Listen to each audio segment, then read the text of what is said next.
¿Qué tal amigos? ¿Cómo están? Estamos dando la introducción a la segunda parte del video que habíamos visto sobre diagnóstico y manejo de pacientes con hipertensión para la atención odontológica.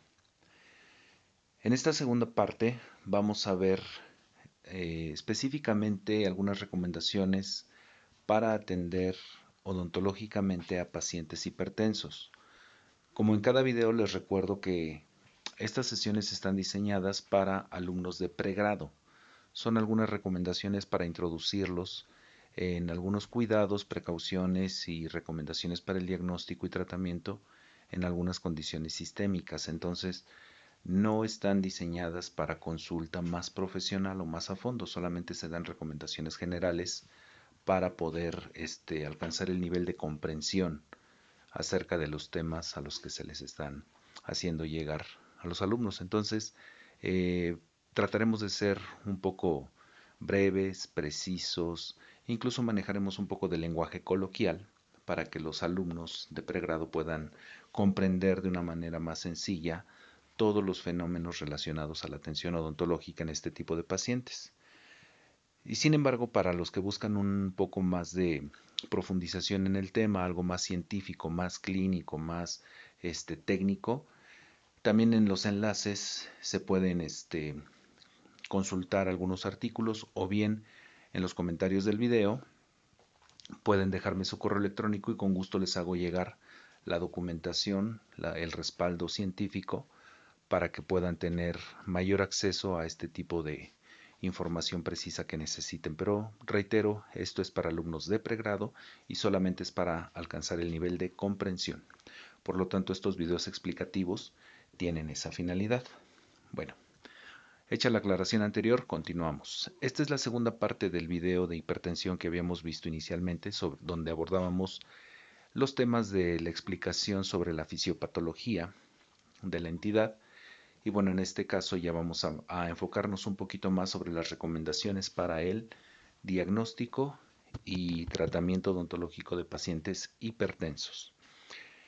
En primer lugar, queridos amigos, esto que nosotros estamos viendo en esta diapositiva es un breve resumen pictográfico de lo que es el diagnóstico dentro de la consulta dental.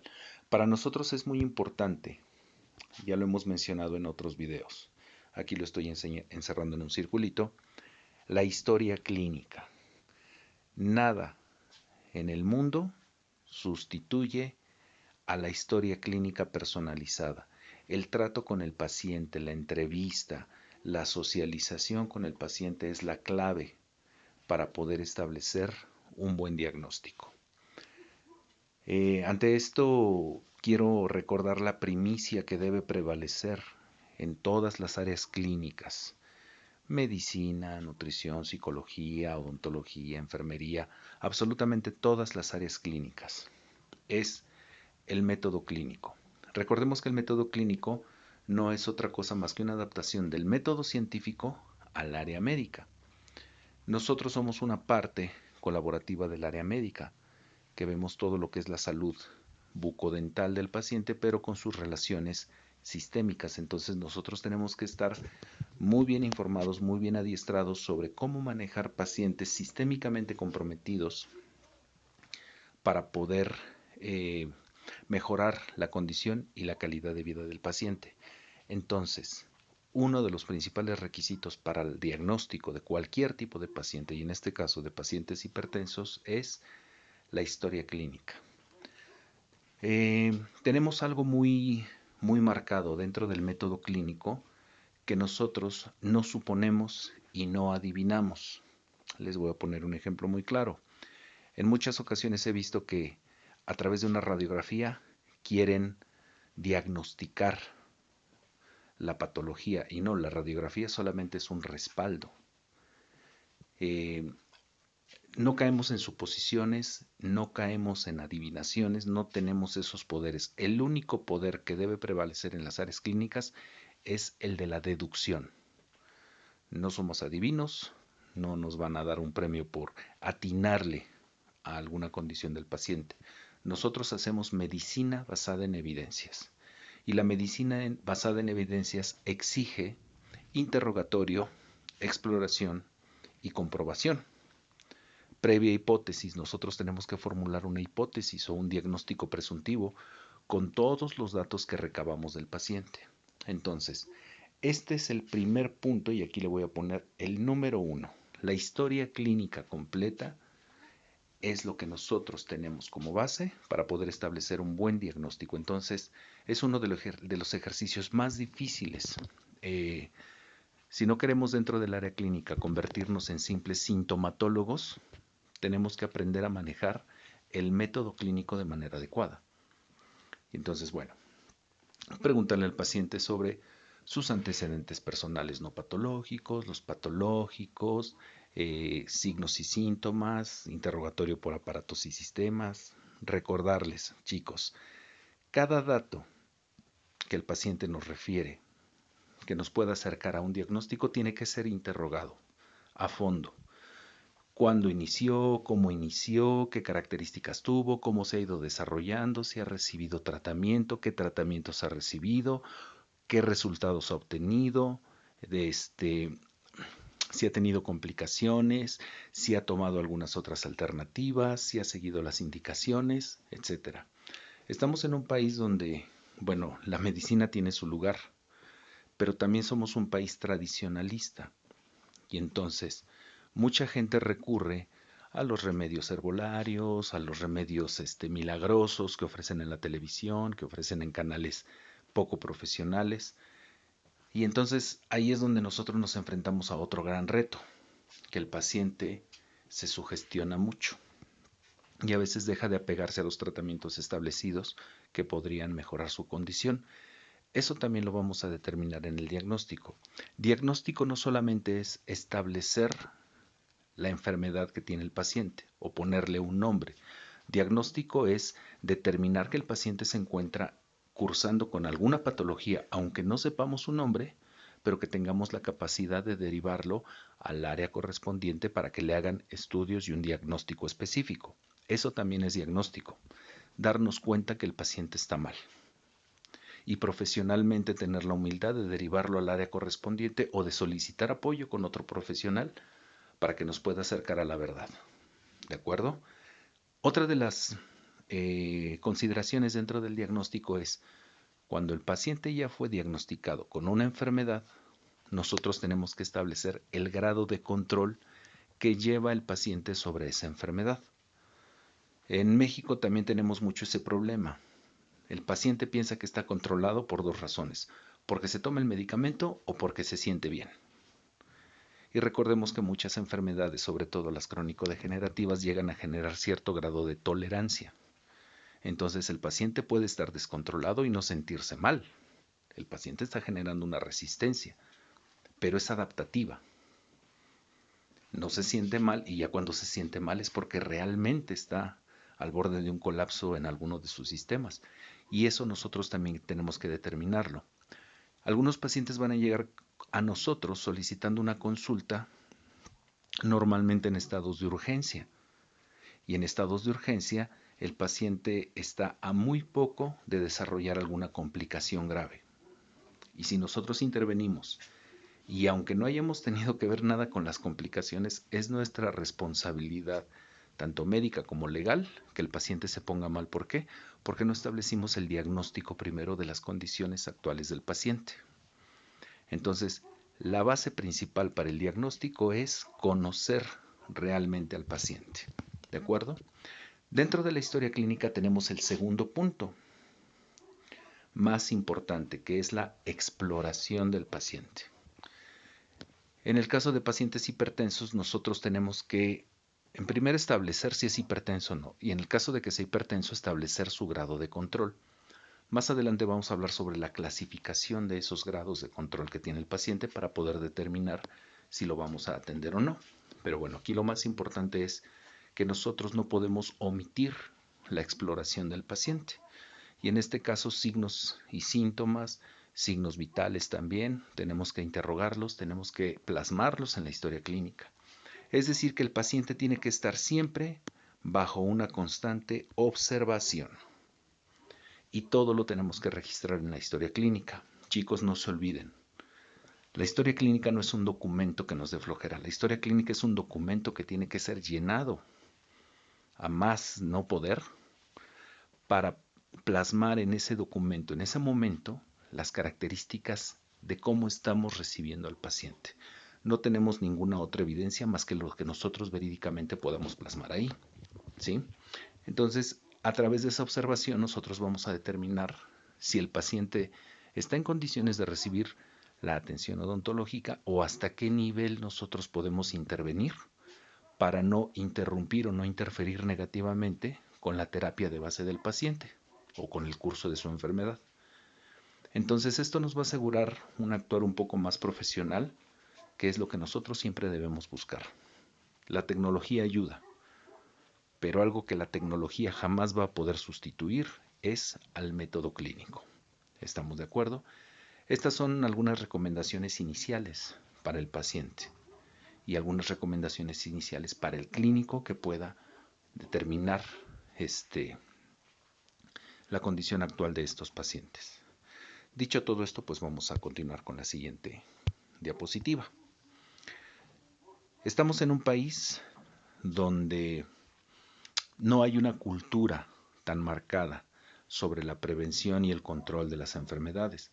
Entonces tenemos un gran problema, bueno, dos grandes problemas. En primera, muchos pacientes están en la calle de manera ambulatoria e ignoran que tienen alguna enfermedad crónico-degenerativa. Y en este caso, pues, la hipertensión es uno de los males, de los grandes males de la sociedad actual, junto con otras alteraciones metabólicas y algunos riesgos cardiovasculares que ello implica. Pero bueno, estamos en una sociedad donde el paciente no se siente mal y entonces no acude al médico. Y aunque se sienta mal, no recurre al médico hasta que se agrava la condición. Un gran número de pacientes ha desarrollado hipertensión y no se ha dado cuenta. Ese es un grave problema. Nosotros tenemos que diagnosticar los nuevos casos y registrarlos y derivarlos a la atención correspondiente para que tengan un control adecuado. Número 2. Los pacientes que ya están diagnosticados, en realidad es muy poco el porcentaje de pacientes ya diagnosticados que tienen un buen control sobre su enfermedad. Ese es otro grave problema porque normalmente esos pacientes que están descontrolados son los que requieren atención más profunda y a veces se complica más. Un paciente cuando es responsable con su enfermedad de base es responsable en todas las demás áreas de su salud. En el caso de la odontología, pues son pacientes que tienen cuidado con su boca, no se dejan generar infecciones, se cepillan adecuadamente, tienen un buen control de placa bacteriana, acuden regularmente al médico, al dentista, y son pacientes que no dan problemas. Los pacientes que nos dan más problemas son los pacientes que siempre llegan casi complicados o de urgencia. Y evidentemente no tienen una enfermedad de base nada más que está descontrolada, sino tienen otras comorbilidades, es decir, otras enfermedades añadidas secundarias a su descontrol. Y esos son los pacientes más complicados y nos van a generar muchos problemas si no marcamos este filtro inicial que es el diagnóstico. ¿De acuerdo? Entonces, hay que tener mucho cuidado con estos tipos de pacientes. A todos hay que establecerles un diagnóstico. Quiero recordarles alguna anécdota que uno de mis mejores maestros, un médico internista, el doctor Héctor Sánchez Mijangos, me dijo: Julio, nunca le creas a ningún paciente. Que te compruebe lo que dice. Si se siente muy mal, pues hay que sacar pruebas de qué tan mal está. Y si te dice que se siente muy bien, pues hay que sacar pruebas de que en realidad está bien. Nuestra labor máxima no es creerle al paciente, es descubrir lo que realmente tiene. Y dentro de este punto, también no debemos brincarnos especialidades. Hay muchos odontólogos que se atreven a modificar las terapias de base de los pacientes cuando es una condición sistémica. No dudo que muchos dentistas se han preparado, tienen el conocimiento y todo, pero tenemos algo que se llama responsabilidad profesional y responsabilidad compartida. No debemos brincarnos las áreas. Para eso existe cada uno en su área de especialización o de profesión, y evidentemente pues no debemos inferir o interferir bajo ninguna circunstancia en los tratamientos de los pacientes. Siempre tenemos que trabajar de una manera eh, consolidada con otras áreas de la medicina para que podamos tener un desarrollo adecuado de ese paciente, que no tenga complicaciones y podamos elevar su condición de salud y su calidad de vida. Ese es el objetivo primordial. Somos un área que puede ayudar a mejorar la calidad de vida de los pacientes. Entonces, en resumen, diagnosticar los pacientes nuevos y diagnosticar el grado de control de los pacientes que ya cursan con alguna enfermedad y derivarlos al área de orientación correspondiente. En el video pasado habíamos hablado sobre algunas clasificaciones. Hay muchas clasificaciones para los pacientes hipertensos. De manera ilustrativa, en esta diapositiva vamos a manejar esta y la de la norma 030. ¿Por qué? Porque casualmente muchos estudiantes, con la finalidad de poner algo en las hojas de evolución o en las historias clínicas, a todos los pacientes les pone presión arterial 120/80, temperatura 36.5 grados y frecuencia cardíaca 65 y frecuencia respiratoria 20. Ya de manera mecánica lo hacemos, y eso es un grave error. Tenemos que establecer bien los valores específicos que el paciente está reportando en el momento y plasmarlos en la historia clínica, porque son valores que son muy cambiantes. Simplemente si el paciente venía corriendo, venía desayunado, acababa de comer, tomó café, fumó, o viene preocupado por alguna situación personal o simplemente por el tratamiento odontológico, el paciente puede modificar sus valores, no solamente de presión arterial, también de glucosa. Entonces, nosotros tenemos la gran obligación de diagnosticarlos adecuadamente. Y para ello, en el video anterior, vimos dos clasificaciones importantes, la de la norma 030 y esta que les estoy poniendo aquí, de la JNS7, que les había mencionado. Ya sacaron la 8, pero son criterios tan estrictos de clasificación que prácticamente con esos criterios de los nuevos resultados que sacaron de las conclusiones del 8, estamos prácticamente la mitad de la población mundial en algún grado de hipertensión. Entonces se están revisando todavía, se están estableciendo, porque si no, pues ya la mayoría seríamos hipertensos. Los grados de hipertensión están estratificados de acuerdo al daño orgánico que presentan. También ya lo vimos en el video anterior, en los estadios. Los que no están al tanto con ese video, los invito a que lo revisen, está aquí también en el mismo canal. Y ahí están especificados bien de acuerdo al daño, de una manera general, de acuerdo al daño sistémico, al daño vascular que han desarrollado y al riesgo cardiovascular o cerebrovascular que esto representa, y también en otros órganos. Entonces, es muy importante establecer los valores de diagnóstico. ¿Qué recomendaciones tenemos? Para el manejo odontológico, bueno, normalmente en México los pacientes que tienen algún tipo de asistencia médica gubernamental van a su control una vez al mes, y es la única vez que se checan la presión arterial. Y esto pues está muy lejos de ser algo objetivo dentro del método clínico. ¿Por qué? Porque un valor en un momento determinado no establece la condición constante de un paciente. Para establecer la condición constante de un paciente tenemos que estarlo monitoreando al menos 2 o 3 veces por semana. En el caso de la presión arterial, nosotros debemos tomar al menos 2 o 3 veces en un lapso de 5 a 10 minutos la presión arterial cuando el paciente esté relajado. Y en casa el paciente al menos se tiene que estar checando la presión arterial mínimo 3 veces por semana, para que nosotros podamos tener un registro. Ahí lo debe anotar. Es importante que el paciente anote el día, la hora y el valor que obtuvo de presión arterial. Me han hecho muchas preguntas acerca de los métodos más eficaces. Bueno, el método más eficaz es tomar con la técnica adecuada la presión arterial. El instrumento, el único requisito que se pide es que sea calibrado. Puede ser un baumanómetro, puede ser un esfigmomanómetro, puede ser algún dispositivo electrónico que puede hacer las lecturas, ya sea en la muñeca, en el brazo o en el antebrazo, y son registros muy fidedignos, tienen un margen de error muy bajo y nos dan una idea muy clara y muy objetiva sobre el nivel de presión arterial que maneja ese paciente.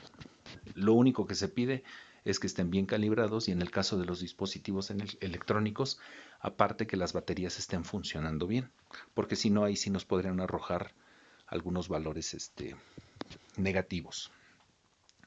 Bueno, la presión arterial sirve como base, tomar la presión arterial a un paciente sirve como base para el diagnóstico y para tomar decisiones. Sobre todo porque nosotros los odontólogos somos muy invasivos con el cuerpo del paciente, introducimos anestésicos, introducimos medicamento, hacemos terapias que generan mucho estrés psicológicamente al paciente, que generan mucho miedo. Manejamos instrumentos muy estresantes en una zona que es muy sensible y muy delicada y está relacionada prácticamente a los principales nervios perceptivos que generan una respuesta simpática. Ya hablamos la vez pasada de las catecolaminas. Entonces estamos trabajando en una zona muy delicada que pone en alerta a los pacientes y la alerta siempre se refiere a secreción de catecolaminas. Y las catecolaminas afectan directamente la presión arterial y los niveles de glucosa. Entonces, este estado de alerta en los pacientes nos genera algunos conflictos al momento de atenderlos, porque podemos agravar la condición que el paciente ya traía de base. Entonces, la primera recomendación siempre es citas cortas, relajantes. Aquí funciona mucho algunas alternativas como la musicoterapia, la risoterapia, la aromaterapia, que el paciente se siente en un ambiente cómodo para disminuir su respuesta defensiva, su respuesta simpática y ser lo menos traumáticos posibles. El paciente que no sienta dolor, que no se ponga en alerta, que no hablemos, que no manejemos un lenguaje agresivo hacia el paciente. No hablamos de dolor, no hablamos de piquetes, no hablamos de ninguna cosa que se relacione con el estado de alerta del paciente, con el estado de estrés. Tenemos que aprender a hablar, manejar sinónimos. Por ejemplo, en vez de decir te voy a poner un piquete, que eso ya pues, a ninguno le agrada, que le anden picando el cuerpo, podemos decir voy a colocar un poco de anestesia para que no sienta dolor. Y eso pues también hay que ver cómo se lo manejamos, porque si le decimos dolor, el paciente puede reaccionar. Entonces podemos cambiar la palabra dolor por molestia, es decir, voy a colocar un poquito de anestesia para que no tenga ninguna molestia, que es muy distinto a decirle al paciente, te voy a poner un piquetito para que no te duela. Entonces tenemos que aprender a manejar, tener un mensaje hacia el paciente un poquito más cordial, ser empáticos. Nosotros estamos acostumbrados, ellos no. Por algo están recurriendo a nuestra consulta. La toma de presión arterial también nos sirve para establecer en el momento cómo viene el paciente. El paciente nos podrá decir que siempre se maneja muy bien, porque no se siente mal o porque se tomó el medicamento. Es un grave error. A muchos de mis alumnos, cuando yo les digo, ¿el paciente está controlado? Sí, doctor, se toma su medicamento. Falso. El paciente no está controlado solo porque se tome su medicamento. El medicamento es un coadyuvante, mas no es la garantía de que el paciente va a estar bien. Hay otros factores, como lo vimos en el video pasado, muchos factores que generan alteraciones sistémicas y sobre todo en el caso de la presión arterial, muchos factores encargados de regular la presión arterial y tal vez el medicamento solo actúa en un punto, en el más relevante.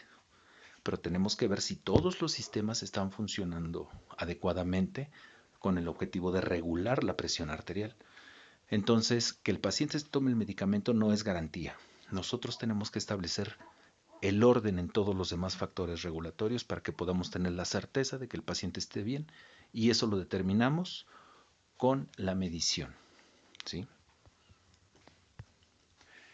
Aquí este cuadrito lo elaboró una de nuestras alumnas para sustentar su examen profesional y Me pareció muy interesante, fue un trabajo que hicimos en conjunto con el investigador, el metodólogo, el doctor Javier Díaz Arizmendi, la paciente Abigail Graciela Olivos Tenorio, un servidor, también la doctora Verónica Sotodueñez. Participamos en este proyecto y a mí me encantó porque trabajaron en un área clínica que es relevante, la atención odontológica de pacientes hipertensos. Así que con el permiso de esta Abigail, yo tomo su cuadrito, que ella lo elaboró, y vamos a ver, me encantaron estas recomendaciones porque define en tres partes o en tres niveles a los pacientes hipertensos. En primer lugar, nos menciona o nos engloba aquí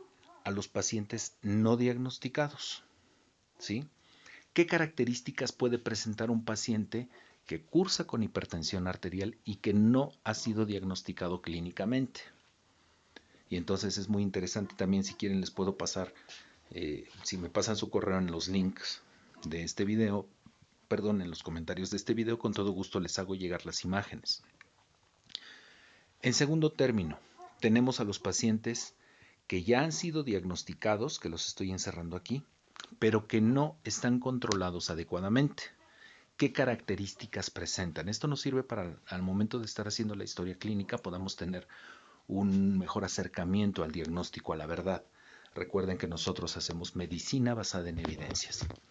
Y por último, tenemos las características de los pacientes hipertensos que sí están controlados. Y esta es la parte que más me gusta. Nosotros aprendemos a separar lo objetivo de lo subjetivo, ¿sí? A veces los pacientes quieren hacernos ver que están muy graves o muy saludables. Y nosotros tenemos que ponerlos en el justo lugar que le corresponde. Entonces, signos y síntomas, características generales, los registros en su medición, es la única herramienta que tenemos para poder establecer la condición actual del paciente, ¿de acuerdo? Vamos a borrarle aquí y pasamos a la siguiente diapositiva. Ahora sí, sugerencias para el tratamiento. Bueno, ya que establecimos la condición real del paciente, estamos listos para atenderlo bajo las características que les había mencionado hace rato. Ambientes relajantes, citas breves, tratamientos atraumáticos. Y aquí este cuadrito nos hace una recomendación de ciertas terapias que nosotros podemos manejar según el grado de hipertensión que tenga el paciente. Vamos a ampliar un poquito aquí la imagen y vamos a ver que nuestra compañera los dividió por categorías y tenemos a los pacientes prehipertensos, a los pacientes con hipertensión etapa 1, a los pacientes con hipertensión etapa 2, a los pacientes con hipertensión etapa 3. Lo voy a reducir un poquito. Aquí. Para que nosotros veamos la condición que presenta el paciente y el tratamiento odontológico que podríamos llevar a cabo según las características del paciente o según el grado de control que presenten en determinado momento. Este cuadrito a mí me resulta muy útil. Hay más características, pero bueno, este es un excelente resumen que nos están proponiendo para que nosotros podamos tener una guía antes de la atención del paciente. ¿De acuerdo? Entonces vale la pena revisar este cuadro, incluso tomar algunas anotaciones. Puedes ponerle pausa al video y hacer las anotaciones correspondientes. ¿Qué es lo que es real? Se ha dicho mucho acerca de lo que debemos y lo que no debemos hacer en la práctica odontológica con este tipo de pacientes. Y en gran medida, muchos de los comentarios que rigen actualmente la práctica odontológica en este sentido de atención a pacientes hipertensos, hay muchos paradigmas. Paradigmas es algo que nosotros damos por hecho, pero que no lo hemos comprobado. ¿Qué es lo que nos dicen las evidencias? Ya está más que documentado. En internet podemos buscar algunas claves como manejo odontológico del paciente hipertenso o complicaciones del tratamiento odontológico durante la hipertensión o riesgos y complicaciones de los pacientes hipertensos en la consulta odontológica. Es decir, podemos buscar en internet mucho. El problema es elegir lo que sí es comprobado. Hay una gran cantidad de información en Internet, pero no toda es sustancial, no toda es verídica, no toda se sometió a un proceso de investigación bajo el método científico, por lo tanto no arroja valores verídicos. Todo aquello que se somete al método científico nos puede ayudar a descubrir la verdad. Todos los que sean comentarios de opinión o comentarios o artículos no validados, pues no digo que sean falsos, pero carecen del fundamento científico. Y recuerden, nosotros hacemos medicina basada en evidencias. ¿Qué es lo que nos dicen las evidencias? Efectivamente, nosotros, todas las personas, producimos adrenalina. En este caso, pues la adrenalina es la que produce el cuerpo, la epinefrina es la que se fabrica en un laboratorio. Es la sintética, pero es la misma molécula. Entonces, si nosotros ponemos adrenalina a un paciente, por supuesto que van a subir sus niveles plasmáticos de la adrenalina que él ya produce más la que nosotros le estamos administrando. Pero como nos dicen aquí las diapositivas, la elevación que obtenemos en sangre de los niveles de adrenalina no es significativa como para alterar los valores tanto en el gasto cardíaco como en la presión arterial. Sí se han observado, reitero, sí se han observado algunas distorsiones o elevaciones en el gasto cardíaco y en la vasoconstricción y en la presión arterial. Sí se han observado, pero no son relevantes. Recuerden, la adrenalina es una molécula, una hormona, que nuestro cuerpo está acostumbrado a manejar. Entonces, al haber un aumento, la respuesta de nuestro cuerpo es compensatoria. Hay algunas condiciones clínicas que requieren algunos fármacos que impiden esa respuesta compensatoria y ahí sí tenemos muchos problemas porque sí podemos aumentar el gasto cardíaco, aumentar la vasoconstricción y aumentar la presión arterial. Por eso es muy importante que nosotros investiguemos qué medicamentos son los que pueden potenciar el efecto de los vasoconstrictores, primordialmente los inhibidores de la MAO, entre otros. Pero bueno, reitero en el comentario, sí se ha demostrado un aumento, pero es insignificante, no es relevante. ¿A partir de cuánto en un paciente hipertenso empezamos a tener valores significativos? Cuando administramos más de 4 cartuchos de lidocaína con epinefrina al 1 por 100,000. Aquí la cantidad y el sitio también son determinantes. No se confundan, no es que le puedas poner a todos los pacientes 3 o 4 cartuchos o 2 o 3. No, el problema es que si le pones medio cartucho en un vaso vas a tener una respuesta inmediata porque lo estás poniendo directamente en sangre. Entonces aumentas los niveles plasmáticos de manera súbita y la respuesta también va a ser súbita. Debemos de procurar tener una buena técnica de anestesia, saber dónde estamos infiltrando, permitir que el anestésico y el vasoconstrictor vayan pasando a la sangre de manera gradual y recordemos que en la sangre tenemos unas proteínas que nos ayudan. Todos los fármacos que llegan a la sangre sufren una captura, un secuestro. Mientras nosotros no rebasemos esa capacidad que tiene el cuerpo de protegernos a través de la unión a proteínas, no va a haber ningún problema, aunque el fármaco esté en el plasma, pues va a resultar inactivo. El problema es cuando tenemos grandes cantidades de fármaco libre. Y eso lo vamos a lograr infiltrando directamente en vasos o en su defecto poniendo grandes cantidades del medicamento cerca de un vaso que se absorba rápidamente e impidamos la captura de proteínas. ¿De acuerdo?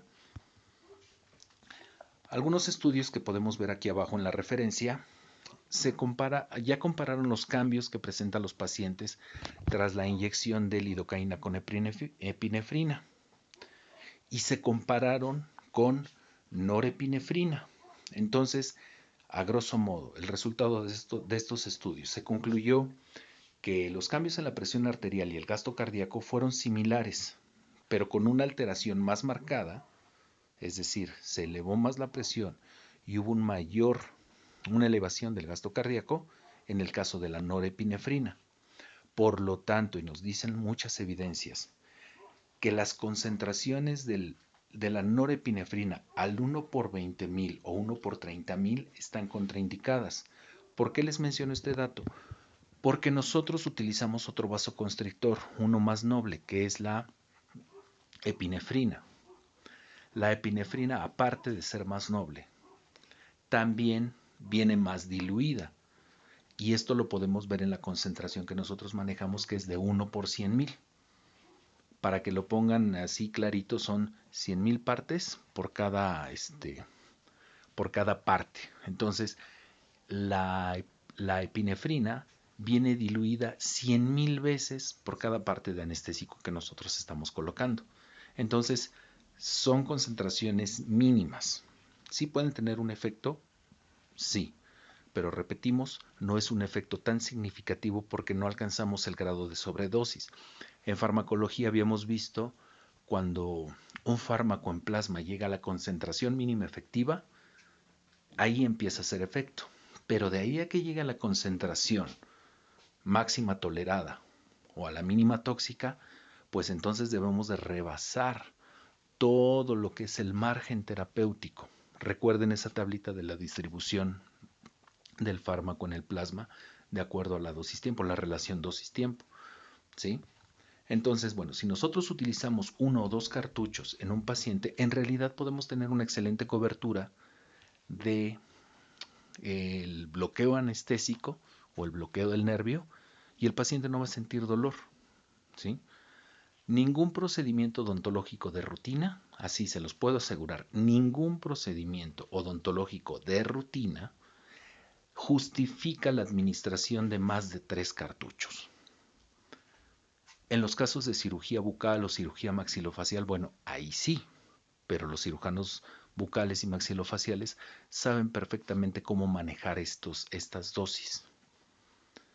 Pero ningún procedimiento odontológico cotidiano de rutina justifica el uso de más de 2 cartuchos de anestesia.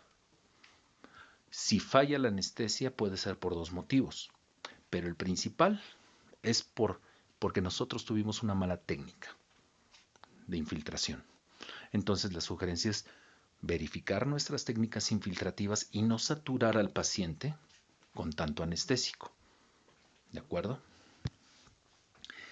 Este diagrama nos marca cómo actuar ante una crisis hipertensiva. Me voy a adelantar una diapositiva y ahorita me regreso.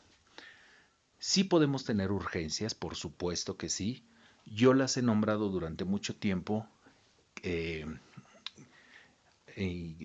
los efectos rebote, ¿sí? Una crisis hipertensiva para mí pues no tiene otro significado más que una hipertensión reactiva. ¿Por qué manejo este término? No está todavía en la literatura, pero yo lo menciono así con fines didácticos. ¿Por qué? Porque cuando nosotros le bajamos súbitamente la presión a un paciente, el cuerpo va a intentar recuperarla. Recuerda que el cuerpo tiene su estándar. Aunque esté alto en los niveles de presión arterial, ese es su estándar. Y el cuerpo siempre va a tratar de mantenerse en ese nivel. Si tú le bajas súbitamente la presión a un paciente, vas a provocar una reacción compensatoria y el cuerpo súbitamente va a intentar recuperar la presión que tenía. Y en esas elevaciones drásticas podemos provocar accidentes vasculares que se pueden traducir en derrame cerebral, derrame ocular, epistaxis, aceleración de infarto, aumento del gasto cardíaco. Entonces en esta parte debemos tener mucho cuidado. Ante una crisis hipertensiva siempre nos han dicho, bájenle la presión a los pacientes. Sí, pero no tan rápido. ¿Qué es lo que debemos hacer? Pues normalmente el paciente toma su medicamento antihipertensivo. Si vemos que el paciente empieza a desarrollar signos y síntomas de una crisis hipertensiva, no le bajamos la presión rápidamente. Basta con que le demos la dosis del medicamento que se toma, una dosis nada más del medicamento que normalmente se toma, o algún medicamento coadyuvante como lo vamos a ver ahorita, y esperar. Si es necesario, trasladar al paciente a una unidad de urgencias donde paulatinamente y de manera gradual le vayan bajando la presión arterial de una manera controlada para que su cuerpo no reaccione de manera agresiva. y estar monitorando al paciente constantemente. La cuestión es evitar los accidentes vasculares, a los que estos pacientes son muy propensos. Entonces, en esta tablita les voy a dejar todo el diagrama de cómo proceder o la ruta terapéutica que debemos manejar con el paciente de acuerdo a la evolución que vaya teniendo después de haber presentado una crisis hipertensiva. ¿Qué sería lo ideal? Prevenir la crisis hipertensiva. Recuerden que es mejor prevenir que atender urgencias. Entonces, en este caso, pues debemos prevenirlas. Pero en el caso de que se presente, recuerden esta primicia, no debemos bajar la presión arterial de manera súbita a un paciente. Y aquí tenemos algunas recomendaciones, ¿sí? Y si se fijan, muchos de los medicamentos que se emplean para la atención de crisis hipertensiva, pues se refieren a algún medicamento que el paciente ya toma. Y con eso basta. Y estarlo monitoreando y activar inmediatamente el servicio de urgencias. ¿De acuerdo? Entonces, como conclusiones podemos tener que más de 2 cartuchos, en primer lugar, no está justificado. Cualquier procedimiento odontológico con 1 o 2 cartuchos se puede atender de manera normal, atraumática para el paciente y podemos tener un excelente bloqueo de cualquier rama nerviosa que nosotros queramos tener inhibida en ese momento para evitar la sensación de dolor o las molestias. Entonces, verificar nuestra técnica anestésica. También se recomienda no utilizar de manera rutinaria o de manera excesiva anestésicos que contengan norepinefrina o levonorfrina. Si en determinado momento requieres utilizar algún anestésico sin vasoconstrictor, la mepivacaína al 3% resulta una excelente alternativa, ¿sí? Siguiente, debemos ver, no está aquí apuntado en esta diapositiva, pero debemos primero ver en qué nivel de hipertensión o en qué grado de hipertensión se encuentra el paciente de manera normal, no solamente en el momento de atenderlo, sino de manera normal, para ver qué podemos hacerle. ¿Sí? Y normalmente nos recomiendan que a un paciente que esté en estadio 2 lo podemos atender con anestésico, incluso con vasoconstrictor, sin rebasar la dosis mínima permitida, que es de 2 cartuchos. Pero sin dejar a un lado todos los demás factores que ya vimos. Relajar al paciente, ser atraumáticos, ser cordiales, empáticos con él y no manejar un vocabulario que lo ponga a la defensiva. ¿De acuerdo? Y también en pacientes que tengan hipertensión a partir de grado 2 limítrofe superior o a partir de grado 3, evitar la atención odontológica o la administración de anestésico con vasoconstrictor.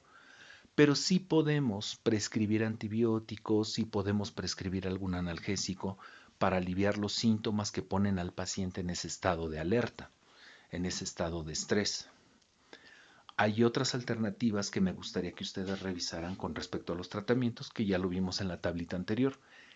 ¿Qué procedimientos podemos llevar a cabo en los pacientes para tener una atención odontológica segura? Entonces me gustaría que revisaran estos consejos que les damos en este video. Cualquier duda, cualquier aclaración, estoy a sus órdenes a través de los comentarios. Muchísimas gracias y espero haber sido de ayuda.